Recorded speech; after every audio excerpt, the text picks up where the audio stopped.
अस्सलाम वालेकुम dear aspirants. उम्मीद करता हूँ आप सब खैरियत से होंगे। जैसा कि मैंने आपसे वादा किया था कि हम इस यूट्यूब चैनल पर इंग्लिश और जनरल नॉलेज के साथ साथ हम कंप्यूटर को भी लेकर चलेंगे। कंप्यूटर के जितने भी पास्ट ईयर जो मेन एमसीक्यूज़ थे जो बार बार पेपर में रिपीट होते हैं और जो टॉपिक वाइज जो भी क्वेश्चंस हैं जो बन सकते हैं जो आ सकते हैं हम उनको करेंगे। तो उस सिलसिले की ये पहली वीडियो है। आज से हम तकरीबन 10 लेक्चर्स में हम इन तमाम जितने भी पास पेपर क्वेश्चंस हैं उनको कवर करने की कोशिश करेंगे। आज इस सिलसिले का पहला लेक्चर है, उम्मीद करता हूँ ये आपको पसंद आएगा। चलिए स्टार्ट करते हैं। जो हमारा पहला टॉपिक है आज का वो है स्टोरेज डिवाइसेस का।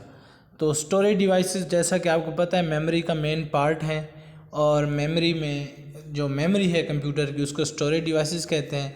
अब ये जितने भी क्वेश्चन यहाँ पर गिवन हैं ये पास पेपर क्वेश्चंस हैं और इनको कंपाइल करके वन लाइनर की फॉर्म में दिया गया है।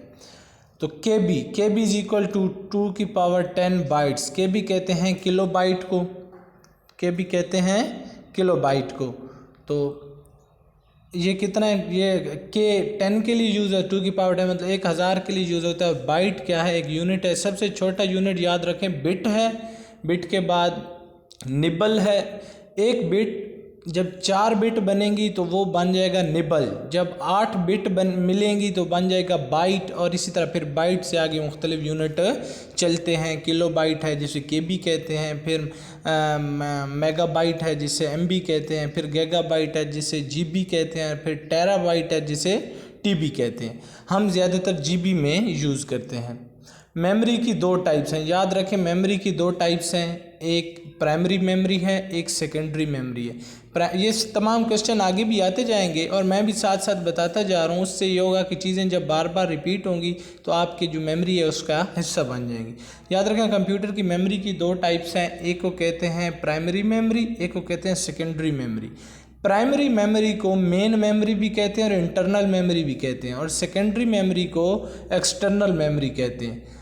प्राइमरी मेमोरी कौन सी है, रैम और रोम, ये प्राइमरी मेमोरी हैं जो कंप्यूटर का हिस्सा हैं। और सेकेंडरी मेमोरी कौन सी है, ये जो हार्ड डिस्क है, एसडीडी है, फ्लॉपी डिस्क है, यूएसबी है, ये तमाम सेकेंडरी हैं जो बाहर की हैं। 1 किलोबाइट कंटेन 1024 बाइट। ये क्वेश्चन बार बार पेपर्स में रिपीट हो रहे हैं, ये तमाम वो क्वेश्चन पढ़े हैं, इसलिए आपने एक ही क्वेश्चन पे तवज्जो देनी है। ये क्वेश्चन आते हैं पेपर में, के बी कितने के बराबर है, 1024 बाइट। इसी तरह एम बी है, 1 MB कितने के बराबर है, 1024 के बी। इसी तरह 1 GB किसके बराबर है, 1024 MB। इसी तरह के क्वेश्चन आते हैं। Typically, a track is divided into 8 sector. Typically, a track is divided into 8 sector. Sector क्या है, ये मेमोरी जब डिस्क के अंदर मेमोरी होती है, कोई चीज़ सेव की जाती है तो वहाँ पर डिफरेंट ये टर्मिनोलॉजीज यूज़ होती हैं, और एक ट्रैक के अंदर 8 सेक्टर होते हैं। A bit is a binary number and has value 1 or 0 representing on or off state. याद रखें कंप्यूटर जितने भी फंक्शन परफॉर्म करता है वो 1 और 0 पे परफॉर्म करता है, ऑन या ऑफ, 1 और 0, क्लोज और ओपन। ये इस पे इसको कहते हैं बाइनरी ऑपरेशंस। और एक बिट क्या है, वो या तो 1 होता है या 0 होता है, और बिट से मिलकर निबल बनते हैं। 4 बिट एक निबल के बराबर है। ये आपको एमसीक्यूज बता रहा हूँ पास पेपर के। इसी तरह 8 जो बिट मिलेंगे एक बाइट बनेगा। Each byte contain how many character, 1। एक जो करेक्टर है मतलब ए है, बी, सी या कोई डिजिट है, कोई नंबर है, तो वो एक बाइट के अंदर आएगा। एक बाइट एक करेक्टर को डिफाइन करता है। The number of read write heads for hard disk is 4, platter is 8। The number of read write heads for hard disk, hard disk के अंदर डिफरेंट ट्रैक्स यूज़ होते हैं जिनके ऊपर हम क्या करते हैं, चीज़ों को स्टोर करते हैं, तो ये उसके रिलेटेड है। The largest size of the RAM the increase the efficiency of computer. हमें पता है कि रैम का साइज़ जितना ज़्यादा होगा आपका कंप्यूटर की फंक्शनिंग जो उसकी एफिशिएंसी है वो उतनी ज़्यादा होगी। ईप्रोम, अच्छा ये जो इसके अब एब्रीवेशंस आ रही हैं इन पे आपने ख़ास ध्यान देना है, ये पेपर में बार बार रिपीट होती हैं। तो ईप्रोम का क्या मतलब है, erasable programmable read only memory, erasable programmable read only memory. MSB का क्या मतलब है, मोस्ट सिग्निफिकेंट बिट। ये भी पेपर में रिपीट हुआ है।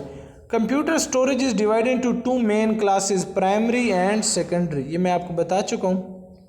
अच्छा, एक्सेस टाइम, इसके बारे में क्वेश्चन आता है कि एक्सेस टाइम का क्या मतलब है। तो एक्सेस टाइम का मुराद है सीक टाइम पर रोटेशनल डिले पर ट्रांसफ़र डिले। एक एक्सेस टाइम का मतलब ये, आप कोई फाइल निकालना चाह रहे हैं कंप्यूटर में से, आप क्लिक करते हैं तो जो टाइम लगाता है आपकी उस क्लिक से लेकर उस प्रोग्राम की एग्जीक्यूशन तक, उसे एक्सेस टाइम कहते हैं। रैम का मतलब क्या है, रैंडम एक्सेस मेमोरी। रैम क्या है, रैंडम एक्सेस मेमोरी। 1 MB किसके बराबर है, 1024 बाइट्स। ये ऊपर भी मैं डिस्कस कर चुका हूँ। The contents of RAM must be refresh periodically. RAM क्या है, याद रखें, रैम की 2 टाइप्स हैं। रैम है रैंडम एक्सेस मेमोरी, इसकी 2 टाइप्स हैं, एक ड्रैम है और एक एस रैम है। एस रैम का मतलब है स्टैटिक रैम और डी रैम का मतलब है डायनामिक रैंडम एक्सेस मेमोरी। और डायनामिक है क्योंकि इसलिए इसको प्रॉपरली रिफ्रेश भी किया जाता है हर थोड़े टाइम के बाद। The time required to move the head of the hard disk to the appropriate track after reading the address is called seek time। ये वही उसमें हार्ड डिस्क में एक चीज़ मौजूद है, आप उसको निकालना चाह रहे हैं, कोई फाइल है, कोई प्रोग्राम है, आप उस पर पहुंचना चाह रहे हैं, तो जितना वो टाइम लेगा उस जगह पे जाने के लिए उसे क्या कहते हैं, seek time. Hard disk is direct access storage device. Hard disk क्या है, एक डायरेक्ट एक्सेस स्टोरेज डिवाइस है। Magnetic tape is a serial access storage device. Magnetic tape क्या है, एक सीरियल। जो हार्ड डिस्क है वो डायरेक्ट एक्सेस है और जो मैग्नेटिक टेप है वो serial disk access storage device है। एक निब्बल, ये MCQ फेमस है, 4 बिट के बराबर है, ऊपर बता चुका हूँ। 1 बाइट 8 बिट के बराबर है। 1 किलो बाइट 2 की पावर 10 का क्या मतलब है, 1000। वैसे तो किलो का मतलब 1000 होता है, लेकिन यहाँ पर इसकी टर्मिनोलॉजी में 1024 बाइट्स होगा, 1024। The bit at the left and is often call MSB। जो बिट बिल्कुल आपका बेसिक यूनिट है वो बिट है, वो 1 या 0 की फॉर्म में होता है। 1 गीगाबाइट का क्या मतलब है, 1 गीगाबाइट का मतलब है 1024 MB, ठीक है। और 1 टेराबाइट इसी तरह 1024 GB के बराबर होता है। रैम क्या है, RAM is extension of the central processing unit and is directly accessible to it. आपको पता है रैम CPU के अंदर मौजूद होता है। CPU की जो एफिशिएंसी है उसको बढ़ाने के लिए रैम यूज़ होता है। पहले आपको पता है टेप यूज़ होती थी। टेप क्या है, is the old form of the mass storage device. पहले टेप यूज़ होती थी स्टोरेज डिवाइसेस के लिए। Modern streaming tape system divide in tape into segments. अब सेगमेंट क्या है, पहले टेप होती थी, अब आपके पास डिस्क्स आ चुकी हैं और डिस्क के ऊपर क्या होता है, एक रिफ्लेक्टिंग सरफेस बनी होती है जिसके ऊपर लेज़र के ज़रिए चीज़ों को स्टोर किया जाता है, डेटा को लेज़र के ज़रिए स्टोर किया जाता है। आपने देखा होगा पहले DVDs में भी वो डिस्क यूज़ होती थी, DVD और CD, उसके ऊपर लाइट पड़ती थी तो उनके ऊपर जो ट्रैक्स होते थे, जो सेगमेंट्स होते थे, उनसे डेटा को फिर फैच करके स्क्रीन पर शो कराया जाता था। Data store on the magnetic tape can be assessed only sequentially. Magnetic tape जो है, जो पहले मैग्नेटिक टेप्स यूज़ होती थी, उनको आप एक सीक्वेंस के साथ चला सकते थे। सीक्वेंस के साथ पहले वाला डेटा आता था, फिर बाद वाला, फिर उसके बाद वाला। ये नहीं होता जैसे अब हार्ड डिस्क में हम करते हैं कि कहीं से भी डेटा को ले सकते हैं। अच्छा, प्रोमिनेंट ऑप्टिकल स्टोरेज डिवाइस पहले क्या यूज़ होती थी, कंपैक्ट डिस्क, जिसे आजकल CD कहते हैं। सबसे पहले CD को फ्लॉपी डिस्क थी पहले, जिसकी मेमोरी बहुत कम थी, 1.44 MB। फिर CD आई जिसके ऊपर डेटा को स्टोर किया जाने लगा, तकरीबन 640 के और 670 के करीब MBs स्टोर की जाने लगी। LSB का क्या मतलब है, लीस्ट सिग्निफिकेंट बिट। एक पीछे हम पढ़ चुके हैं मोस्ट सिग्निफिकेंट बिट MSB, और एक होता है लीस्ट सिग्निफिकेंट बिट। ये आपने एब्रीविएशंस याद रखने हैं। रोम का क्या मतलब है, रीड ओनली मेमोरी। रैम का मतलब है रैंडम एक्सेस मेमोरी। रोम याद रखें, रोम परमानेंट मेमोरी। ये MCQs पेपर में बार बार रिपीट होता है, इसको आपने लाजमी याद रखना है। कोई भी एग्जाम होगा ये एमसीक्यूज आएगा कि रोम और रैम में वोलेटाइल मेमोरी कौन सी है, नॉन वोलेटाइल कौन सी है, परमानेंट कौन सी है, नॉन परमानेंट कौन सी है। तो याद रखें जो रोम है ये परमानेंट मेमोरी है और ये क्या होता है, नॉन वोलेटाइल होता है, ये हमेशा ऐसे ही रहती है। लेकिन जो रैम है आपके पास वो परमानेंट नहीं है, वो वोलेटाइल है। मतलब जैसे ही आप कंप्यूटर को ऑफ करेंगे वो रोम ख़त्म हो जाएगी, जो भी काम इस पे हो रहा है वो ख़त्म हो जाएगा, वो नए सिरे से स्टार्ट होगा। लेकिन रोम क्या करता है, ROM, वो चीज़ों को वहीं से चलाता है जहाँ पर आपने कंप्यूटर को बंद करने से पहले छोड़ा था। रैम इज़ वोलेटाइल मेमोरी, ये MCQs आएगा। रोम, यहाँ पर रोम लिखना था, ROM is non volatile memory. प्रोम क्या है, अब रोम की डिफरेंट किस्में हैं, प्रोम है, ई प्रोम है, ई प्रोम है, वो आगे आते जाएंगे। प्रोम का क्या मतलब है, प्रोग्रामेबल रीड ओनली मेमोरी, इसको एक ही मरतबा आप प्रोग्राम कर सकते हैं, फिर उस रोम को चेंज नहीं कर सकते।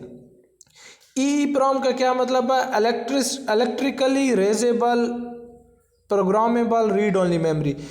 अब ई प्रोम क्या है, ये रोम की ऐसी किस्म है जिसको आप बार बार जिसके डेटा को रेज भी कर सकते हैं और नया डेटा इसके ऊपर इंटर भी कर सकते हैं। हार्ड डिस्क क्या है, इस सेकेंडरी मेमोरी डिवाइस, ये एक सेकेंडरी मेमोरी डिवाइस है। मैं आपको मेमोरी डिवाइसेस की या मेमोरी की टाइप्स बता चुका हूँ कि दो किस्म की टाइप्स हैं, एक प्राइमरी एक सेकेंडरी। जो कंप्यूटर का इनर पार्ट हैं जैसे रोम और रैम वो प्राइमरी में आती हैं और दूसरी सेकेंडरी में आती हैं। RAM is an example of primary memory. Two types of operation perform by CPU on RAM. अच्छा, रीड भी किया जाता है, कंप्यूटर रीड भी करता है, राइट भी करता है। During read operation the content of the memory location are copy to a CPU register. CPU के अंदर रजिस्टर्स होते हैं। रजिस्टर क्या होते हैं, कि मेमोरी का पार्ट होते हैं जो जहाँ पर जब आप कोई भी क्लिक करते हैं तो वो जितना भी डेटा है सबसे पहले रजिस्टर पर जाता है और सबसे पहले रजिस्टर ही परफॉर्म करता है आपका ऑपरेशन, मतलब क्विक जो रिस्पॉन्स देता है वो रजिस्टर पर स्टोर होता है। Data rate is the number of bytes per second that the drive can deliver to the CPU। Data rate का क्या मतलब है कि कोई कंप्यूटर का जो CPU है कितना जल्दी परफॉर्म कर सकता है, कोई भी ऑपरेशंस हैं पर सेकंड कितना बिट्स या बाइट्स उस पर जा सकती हैं। When the head reaches the required track, the read-write head has to wait for some time. This is called delay rotational. अच्छा, आप एक डिस्क चला रहे हैं और उस डिस्क पे ऊपर आपने एक ख़ास जगह पे कोई क्लिप है वो देखना है। आप जब उस पर क्लिक करते हैं तो वो जब डिस्क चलेगी और जिस ट्रैक पे ऊपर जिस सेगमेंट के ऊपर वो क्लिप स्टोर होगा वहाँ पर जाकर कुछ टाइम के लिए वो रुक जाएगी। इसी को क्या कहते हैं, delay rotational. When the appropriate sector comes under the read-write head, it reads the data from the disk and sends this data to the processor. It is called transfer. वही बात, जब वो प्रॉपर जगह आ जाएगी जहाँ से वो डेटा लेना है या जहाँ पे वो डेटा इंटर करना है तो वहाँ पे वो रुक जाएगी और जो डेटा डिस्क है, जो बसेज हैं, वो डेटा को फिर ट्रांसफ़र करेंगी। इसे कहते हैं transfer. During write operation, the content of the CPU register are copied to the memory location. CPU register से चीज़ों को उठाया जाता है राइट ऑपरेशन में और मेमोरी लोकेशन पे कॉपी कर दिया जाता है जहाँ पर आपने उस चीज़ को लेकर जाना है। RAM is not an example of secondary storage device. RAM is not an example of secondary storage device. आपको पता है रैम प्राइमरी स्टोरेज डिवाइस है। SRAM क्या है, ये स्टैटिक रैम है। Content are required to be refreshed periodically. Content are not required to be refreshed periodically and is faster than. अच्छा, SRAM में स्टैटिक होता है तो आपने डेटा को बार बार रिफ़्रेश नहीं करना पड़ता, लेकिन DRM डायनामिक रैम में आपने चीज़ों को रिफ़्रेश करना पड़ता है। Tape storage is slower then the hard disk. पहले जो टेप स्टोरेज यूज़ होती थी वो बहुत ज़्यादा स्लोअर थी, हार्ड डिस्क उससे तेज़ है। लेकिन अब हार्ड डिस्क से भी एक तेज़ चीज़ आ चुकी है जिसे SSD कहते हैं। ठीक है, SSD वो हार्ड डिस्क से भी ज़्यादातर तेज़ है, थोड़ी महंगी है लेकिन आजकल वही CPU में यूज़ हो रही है।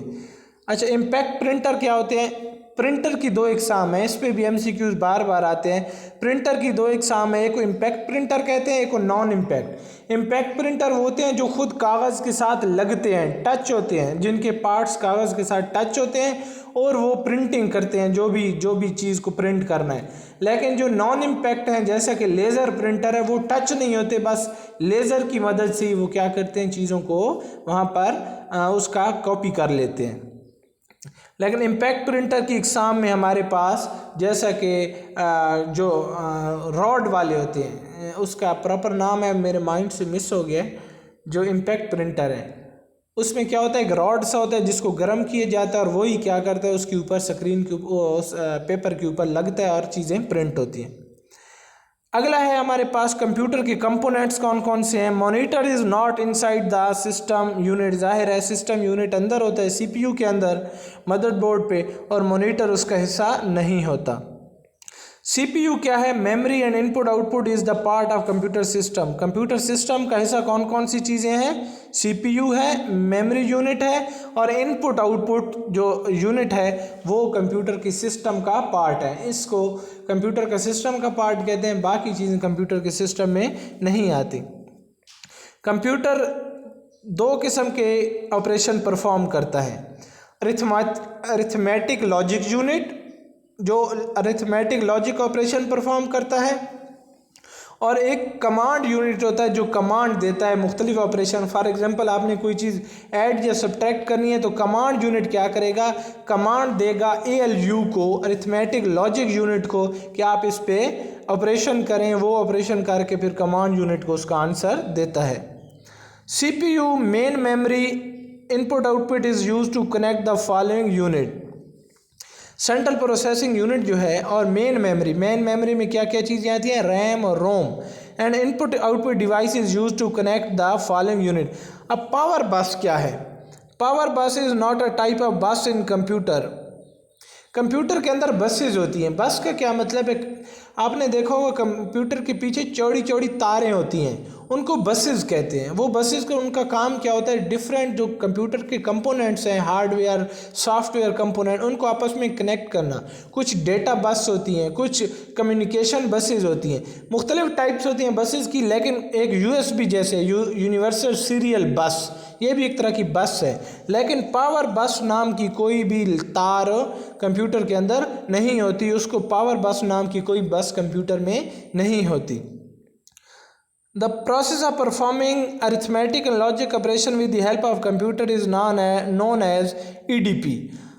कौन सा कंपोनेंट ये ऑपरेशन परफॉर्म करता है, arithmetic logic unit. Arithmetic logic unit क्या करता है, अरिथमेटिक और लॉजिक जो ऑपरेशंस हैं उनको परफॉर्म करता है। There are the basic component computer system, hardware and software. आपको पता है हार्डवेयर क्या होता है, हर वो कंप्यूटर का पार्ट जिसे आप टच कर सकते हैं वो हार्डवेयर है, जैसे कि माउस है, जैसा कि मॉनिटर है, जैसा कि आपके पास CPU का जो शेल है, ऊपर जो कवर है, वो हार्ड डिस्क में वो हार्डवेयर में आती है। सॉफ्टवेयर क्या है, हर वो चीज़ जिसे आप टच नहीं कर सकते वो सॉफ्टवेयर है, जैसा कि विंडो है, जैसा कि एप्लीकेशन है उनको आप टच नहीं कर सकते, ड्राइवर्स हैं उनको आप टच नहीं कर सकते। और याद रखें सॉफ्टवेयर की भी 2 टाइप्स हैं, एक सिस्टम सॉफ्टवेयर है, एक आपके पास एप्लीकेशन सॉफ्टवेयर है। सिस्टम सॉफ्टवेयर ऐसे सॉफ्टवेयर हैं जो अगर कंप्यूटर का पार्ट ना हो तो कंप्यूटर वर्क नहीं करेगा। जैसे विंडो है, जब विंडो नहीं होगी तो कंप्यूटर परफॉर्म नहीं करेगा। लेकिन एप्लीकेशन सॉफ्टवेयर अगर हो तो वो कंप्यूटर के जो हार्डवेयर है उसको हेल्प करते हैं, लेकिन ना भी हो तो कंप्यूटर परफॉर्म करता है। फॉर एग्जांपल एप्लीकेशन सॉफ्टवेयर में आपके पास ज़ैपिया है, अगर ज़ैपिया आपके लैपटॉप या कंप्यूटर में नहीं भी है तो आपका कंप्यूटर परफॉर्म करेगा, लेकिन अगर होगा तो कंप्यूटर की फंक्शनिंग को बढ़ा देगा। A broader sense, a computer can be divided into following hardware part: input unit, output unit और सिस्टम यूनिट। कंप्यूटर के 3 ही पार्ट्स हैं, इनपुट यूनिट है, सिस्टम यूनिट है, आउटपुट। इनपुट यूनिट जिसकी चीज़ें आप चीज़ों को इनपुट करते हैं, सिस्टम यूनिट जो आपका सॉफ्टवेयर है जो आपके अरिथमेटिक और लॉजिक ऑपरेशंस हैं, और आउटपुट यूनिट जिसके ज़रिए आपकी जो इनपुट है वह मैन्युफैक्चर होके प्रोसेस होके बाहर आती है। Monitor is not an input device, हमें पता है मॉनिटर एक आउटपुट डिवाइस है। Microphone is not an input device, microphone के ज़रिए हम कंप्यूटर के अंदर साउंड भेजते हैं तो ये इनपुट डिवाइस है, ना कि एक output device. The most important component of a system unit is motherboard. Motherboard ही वो चीज़ है जिसके ऊपर तमाम सिस्टम लगा होता है, तब CPU के अंदर तमाम चीज़ें उसी के ऊपर सर्किट्स होते हैं, इसलिए वो मेन कंपोनेंट है। मदरबोर्ड ज़्यादातर सिलिकॉन से बना होता है क्योंकि ट्रांजिस्टर वगैरह होते हैं, चिप्स होती हैं, तो ज़्यादातर ट्रांजिस्टर और चिप्स सिलिकॉन से बनी होती हैं। माउस सिस्टम यूनिट का पार्ट नहीं है, बल्कि माउस एक इनपुट यूनिट का पार्ट है। The major categories of computer software are system software and application software, इसको मैं आप डिटेल में बता चुका हूँ। MS word is not system software, MS word क्या है, एक एप्लीकेशन सॉफ्टवेयर है। याद रखिए ये सिस्टम सॉफ्टवेयर नहीं है, सिस्टम सॉफ्टवेयर आपकी विंडोज़ है, वो आपकी सिस्टम सॉफ्टवेयर है, ये एप्लीकेशन सॉफ्टवेयर है। Operating system is not an application software, operating system ज़ाहिर एप्लीकेशन सॉफ्टवेयर नहीं है। Natural intelligence is not the major function of computer, computer के अंदर नेचुरल इंटेलिजेंस नहीं पाई जाती। आर्टिफिशियल इंटेलिजेंस को आजकल इंक्लूड किया गया है कंप्यूटर की 5th जनरेशन में, लेकिन फिर भी वो नेचुरल इंटेलिजेंस मतलब कंप्यूटर खुद से सोच अभी तक नहीं सकता। ROM is not a part of CPU, ROM CPU का पार्ट नहीं है, बल्कि रोम मेमोरी का पार्ट है, और मेमोरी में भी प्राइमरी मेमोरी का। और logical operation usually a comparison of number, logical operation में हम क्या करते हैं, चीज़ों को कंपेयर करते हैं। अरिथमेटिक ऑपरेशन में चीज़ों को ऐड सब्ट्रैक्ट किया जाता है, और लॉजिकल में चीज़ों को कंपेयर किया जाता है। Logical operation can test the condition equal to, less than, greater than, ये क्या है, कंपैरिजन है डिफरेंट चीज़ों का, तो ये लॉजिकल ऑपरेशंस हैं। The register is a temporary storage, ऊपर मैं रजिस्टर के बारे में आपको बता चुका हूँ कि ये एक टेम्पररी स्टोरेज है। जब आप कोई फंक्शन परफॉर्म करते हैं तो आपका वो फंक्शन या आपकी जो की स्ट्रोक है वो रजिस्टर के ऊपर स्टोर हो जाती है, फिर कुछ टाइम के बाद वो वैनिश भी हो जाती है जब तादाद उनकी बढ़ जाती है। The pulses that are used to regulate and control the speed of all the operations are clock. The bus is used to connect the following unit CPU, main memory and input। मैंने आपको बताया कि जितने buses क्या हैं computer के अंदर, buses वो तारे हैं जो जितनी भी उसके मेन कंपोनेंट्स हैं उनको आपस में मिलाती हैं।